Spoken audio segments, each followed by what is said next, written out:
అయితే మేము చాలా వాదించినాం.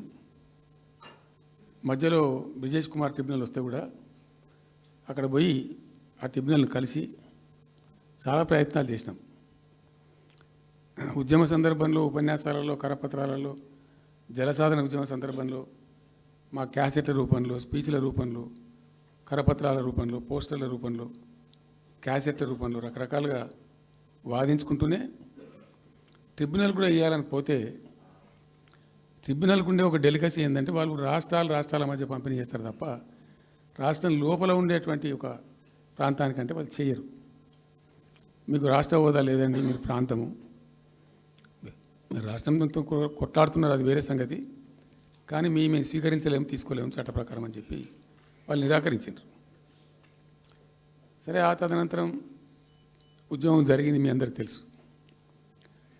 ఇక్కడ ఇంకొకటి కూడా తప్పకుండా చెప్పాలి. బచావత్ ట్రిబ్యునల్ ఏర్పాటైనప్పుడు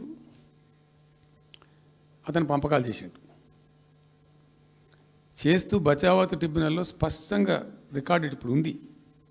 బచావత్ ట్రిబ్యునల్లో స్పష్టంగా పొందుపరచబడి ఉంది. ఇప్పుడు బచావత్ గారు ఖుద్దు రిటైర్డ్ సుప్రీంకోర్టు జడ్జి, ఆయన స్వయంగా ఏమన్నాడంటే ఈ ప్రాంతం నిజంగా చాలా నిరాదరణకు గురైంది, ఇంకా అవుతూ ఉన్నది. ఆ రోజు విపత్కర పరిస్థితి, దుర్భరమైన పరిస్థితి ఏంటంటే పాలమూరు గురించి గంటెడు నీళ్ళు అడిగిన వెళ్ళేవాడు. ఇంత కేటాయించండి, ఈ కరువు జిల్లా ఉంది అని అడిగేవాడే లేడు. ఆనాటి సమైక్య ప్రభుత్వం చేసిన ద్రోహం.